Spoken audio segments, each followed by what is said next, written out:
All right, great. Thank you for having me here. I look forward to discussing this paper. It was very interesting, so if you're looking for an interesting read, I think everybody would find something interesting in this particular paper. To get started, I wanted to, there we go, highlight again how important homeownership is as part of the asset picture for seniors.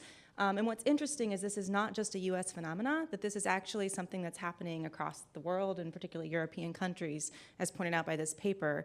And there's two facets of this. One is just overall the number of homeowners is relatively high. So we can look at this in terms of the homeownership rate. And we know that actually not just the US, where we have a homeownership rate of 80% among seniors, Spain has a homeownership rate of 93% among seniors, and other European countries that you might find interesting. Others have less, Germany 58%. And even if we don't think about the rate, the actual number of seniors who are homeowners is increasing simply because of the baby boomer generation in the United States and in other countries. The aging of the population is going to mean that we have more seniors that are homeowners that potentially have access to this wealth that he was talking about. And then the second piece is that housing wealth makes up a substantial proportion of the net worth of seniors.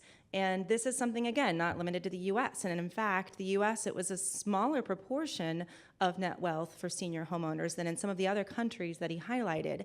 And part of this is related to house price dynamics, as he mentioned. Most of the statistics for this were drawn from 2006 to 2012 period. We had a lot of tumultuous housing markets during that period.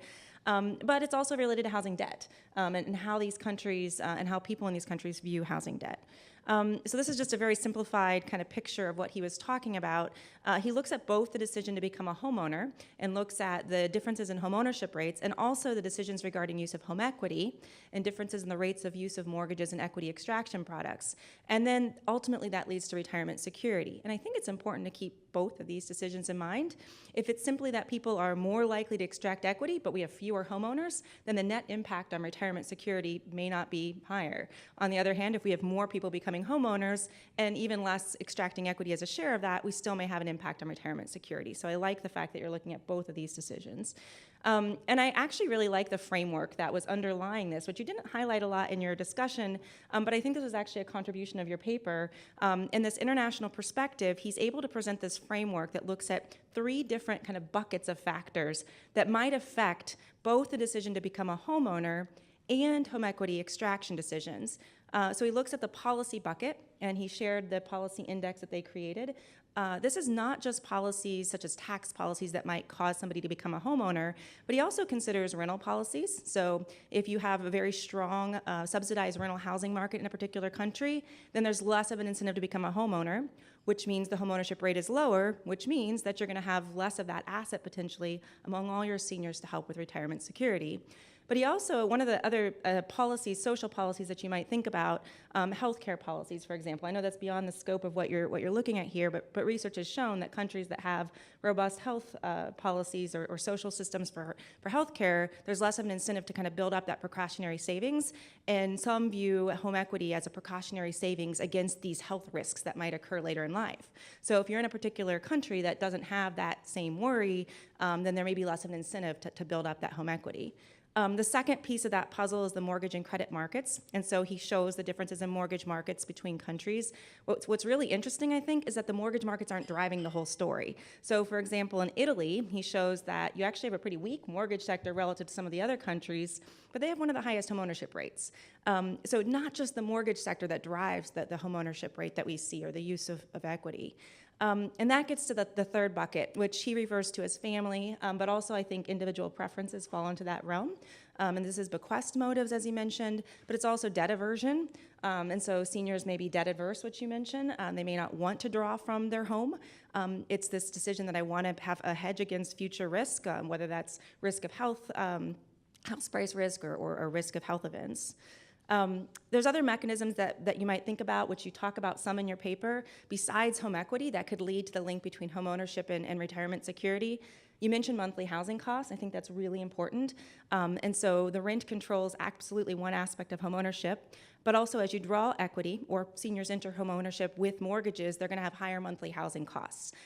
So one of the benefits of the reverse mortgage was being able to pay off that forward mortgage, and then you alleviate the monthly housing cost. So you're getting the benefit of having access to that equity from your home without having that monthly housing cost. So that's something to think about.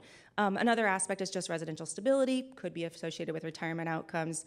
And then deferred maintenance is a third piece. So Tom Davidoff actually has a paper where he shows that the peak year of investment and maintenance for homeowners is 42, and after that it actually declines. And so it's possible that seniors are consuming their equity not by drawing from the home, but by not investing as much in maintenance. And so that underlying value of the collateral actually goes down. So that could be a way that they're increasing their retirement security. And then obviously house price dynamics are important, and you mentioned that in the paper, to all of this and underlying what happens to home equity.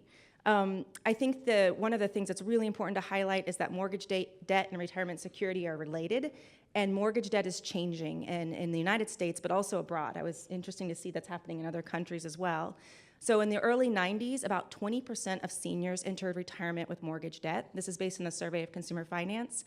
In 2013, 40% entered retirement with mortgage debt in the United States. So we've doubled the proportion who are entering retirement with mortgage debt. And I think this is really important.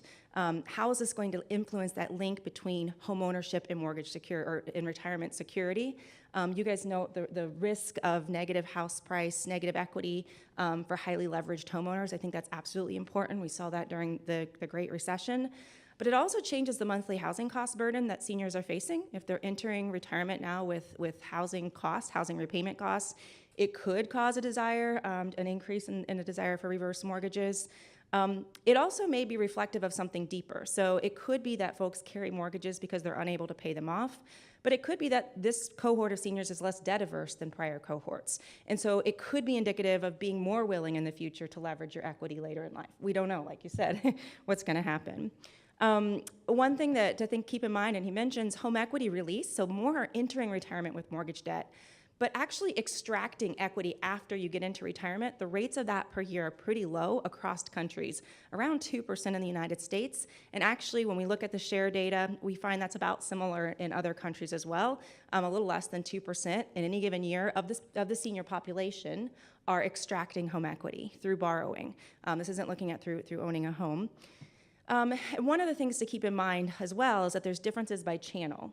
And you touch a little bit on this, but I think this is really important. So the use of, for example, a home equity line of credit in the United States is very different than the use of a reverse mortgage in terms of the underlying credit dynamics that we see that are associated with these. So the red line that you see are high credit neighborhoods. These are defined as neighborhoods that have credit scores, a large share of people with credit scores above 720. The blue line are low credit neighborhoods. These are defined as neighborhoods that have a high share of people with credit below 720, credit scores below 720. And what you see is for HELOCs, the trend really peaked among everybody in 2003, 2004. What was happening then? Interest rates were really low. So the use of HELOCs increased as interest rates dropped among all of those groups, highest among the people that had in the higher credit areas. So this is as a share of the population in those neighborhoods for seniors, the extraction of these products. HELOCs were highest among those that had higher credit, but it peaked among everybody in 2004. We see something very different for HECMs. So the underlying dynamics in the market for HECMs looks different. You'll notice that the peak actually occurs much later, and on all the lines, somewhere between 2007 and 2009. 2009 is after the housing crash, so it's not just the run-up in housing prices that causes the increase in HECMs. It's also maybe in 2009, house prices were beginning to decline. People might get a reverse mortgage to lock in their house price before it drops even further. But you see that the peak is, instead of the red line, the higher share of extractions, it's actually the blue line. So it's in the low credit neighborhoods that we saw this increase in HECMs.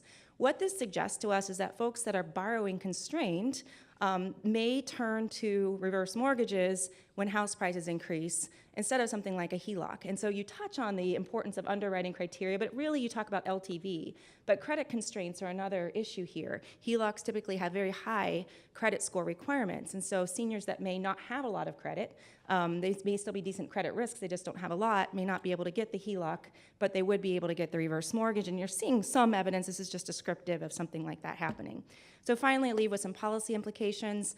I think you're right that this isn't going to be the panacea. Homeownership's not going to solve all of our social problems, but I do think that there's room to continue to reduce barriers for those who wish to extract equity, both through borrowing constraints and high costs, increasing information about alternatives. Surveys after surveys show that folks don't understand home equity extraction options, reverse mortgages included, but not just that, others as well.